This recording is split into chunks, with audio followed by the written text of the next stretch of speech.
Good morning mga ka-auto! Kamusta kayo? So ngayong araw magre-review ulit tayo ng unit. Na-review na natin to noon pero nagkaroon ng bagong... Teka, nakasubscribe na ba kayo? Kung hindi pa, pakisubscribe naman po yung channel namin. Bibigyan ko kayo ng 5 seconds para mag-subscribe. Ito na ang 5 seconds nyo.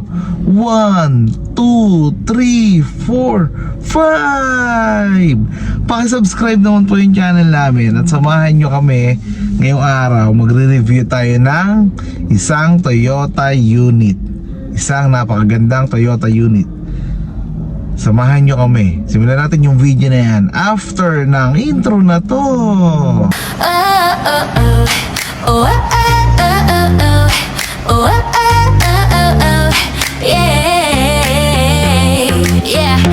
Pasok ka na sa ride ko, Team Angeles, tara let's go. Brand new car, swak sa'yo, smooth ang biyahe parang tayo. Kung hanap mo ay comfort at style, dito sigurado ka with every mile. May vlog pa kami, check mo online, lahat transparent, walang rewind. Team Angeles vlog, yeah we got that car. Brand new wheels para sa'yo, superstar. At kung trip mo ay van, meron kaming renta. Sama ka na, hatid ka namin kompleto ang kwenta. Para sa pamilyang masaya, sakto tong biyahe. Caravan, basta safe at presko lagi. With Team Angeles, you know the vibe. Sakay na babe, let's take a ride. Caravan, ikaw ang pipili. Basta kasama ka, panalo lagi. R&B ang daloy ng gabi. Test drive mo na baby, come with me. Hatid namin ay quality sa bawat aking ngiti. Guarantee kung hanap mo that style. So nakasubscribe na ba kayo? Nakaklik nyo ba yung bell button? So sisimulan natin yung review dito sa Toyota Innova E. Di ba kasi nung nagre-review tayo noon sa Toyota Pasig, sa kung saan ako galing, na-review na natin yung EE. Kaya lang may lumabas na XE. So ano nga ba yung mga pagbabago? Ano nga ba yung naging difference nila? So tara, alamin natin. So let's go.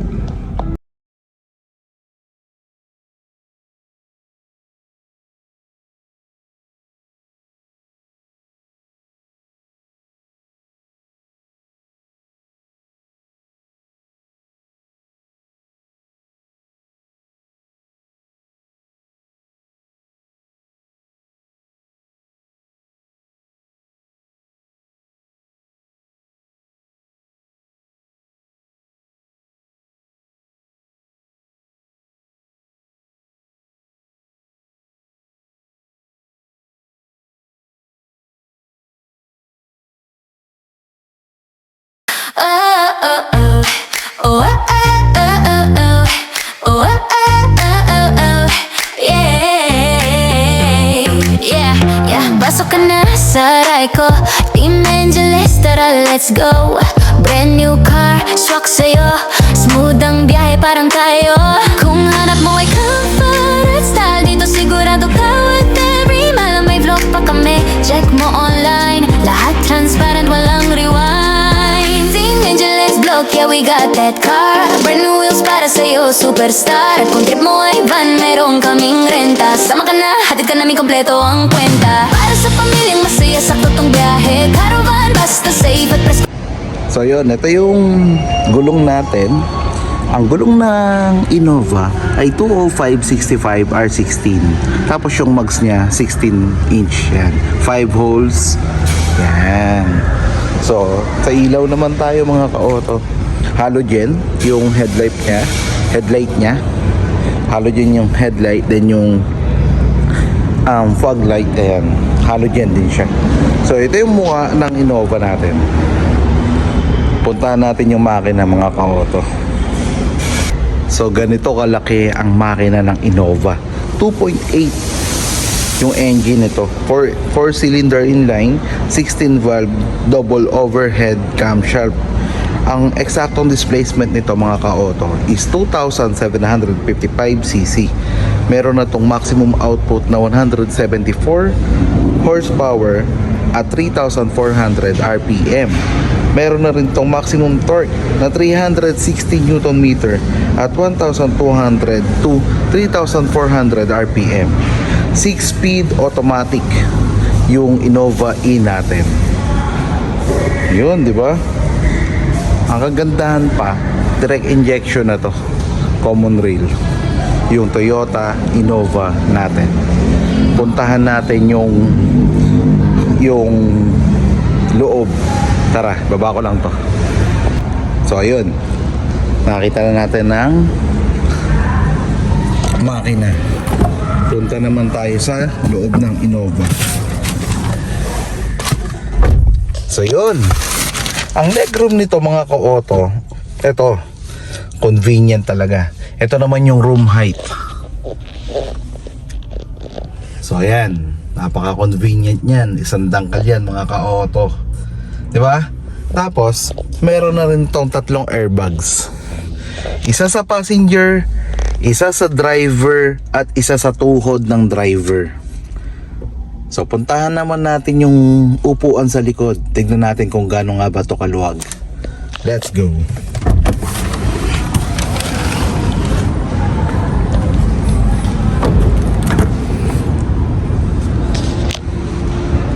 So yun, ito na ang legroom. Yan. Teka, naka-adjust yung upuan eh, naka-abante, naka-forward pa. Gising ko lang. So ito na yung legroom mga ka-auto. Ayan pa yan mo. Pinantay ko lang kasi kanina naka-forward kaya medyo masikip. Ngayon, sobrang convenient pa rin kasi ang laki oh. Tapos, yung room height, ito. Di ba? Ang luwag dito mga ka-auto, sobrang luwag ng Toyota Innova.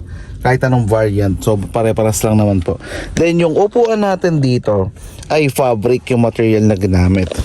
Then, meron tayo ditong hook na pwede ka maglagay dyan. Mga pinamili mo, isabit mo dito. Maximum of 4 kilos to. Then, eto naman yung car charger dito sa likod. Yan. So, hindi ka na makikipag-agawa ng charger dun sa harap. Di ba? Ito yung aircon. Every row may aircon yan. May air vent. Tapos, ito yung control. Puntahan naman natin yung upuan sa likod. Ayan o, nakatope. Ibabagsak lang natin para makita natin kung gaano nga ba kaluwag ang isang Toyota Innova. So let's go. So tara, punta tayo dun sa likod. Pakita ko sa inyo mga ka-auto, one touch tumble siya para makapunta tayo sa likod. Yan. So sara natin yung pinto. Baba natin yung upuan.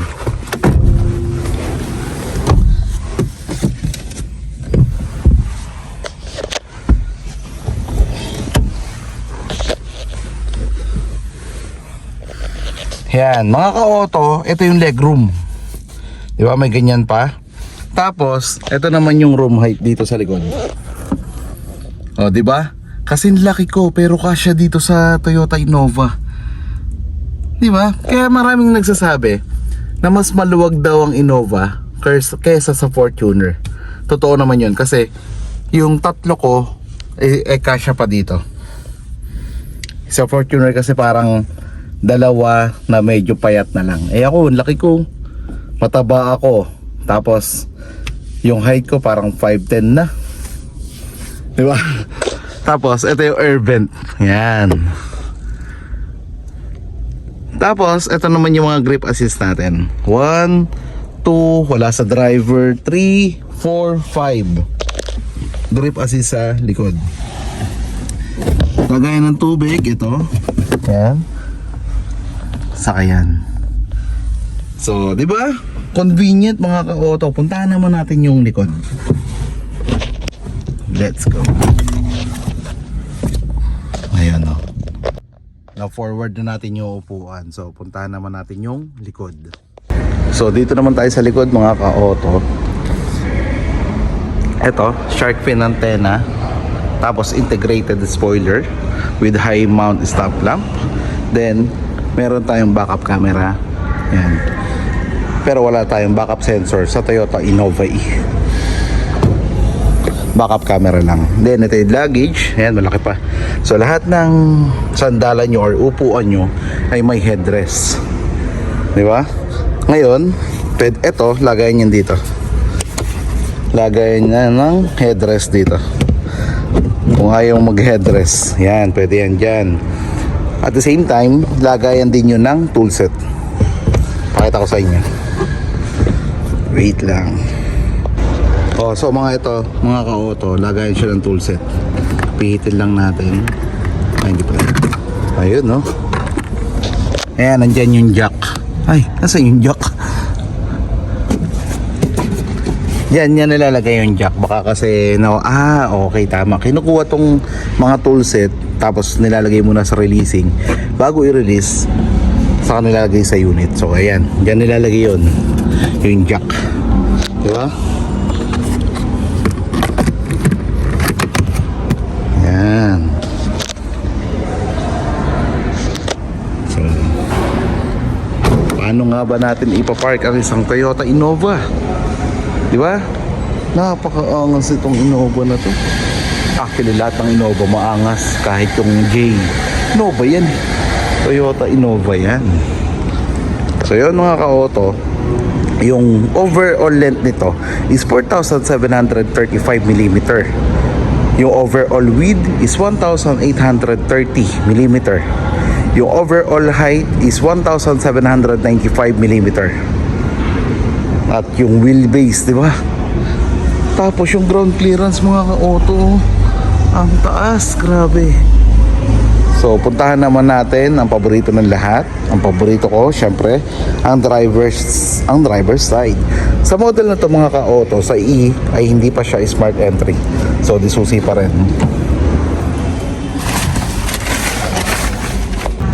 So dito na tayo sa driver's side mga ka-auto. Ayan, pagpasok pa lang natin, makikita nyo na yung lock and unlock ng mga pinto, tapos yung joystick. And kung gagalawin mo siya, halimbawa left, gagalawin mo yung side mirror mo, tapos pababa, pataas, pagilid, yan. Excuse. So yun yung pag-adjust ng side mirror ng Toyota Innova. Then etong pag-adjust naman ng manibela natin, yan, pakita ko sa inyo. So yung pag-adjust ng manibela mga ka-auto, yan, tinanggal ko lang yung lock, tilt, up and down. Yun, telescopic pala siya, kahit isang kamay kaya. Ulit, tilt, up and down, telescopic. Di ba? So kahit isang kamay kaya. Sa manibela niya, you retain to. Tapos nandito yung mga buttons para sa volume, mode. Tapos kung sasagot ka ng tawag, ito via Bluetooth. Yan. Tapos ito yung instrument cluster niya na napakaganda. Then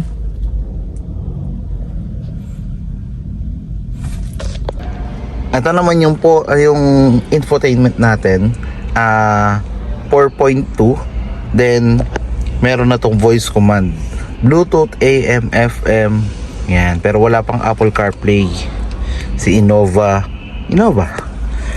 Lahat ng natin, simula E, yan, wala pa siyang Apple CarPlay.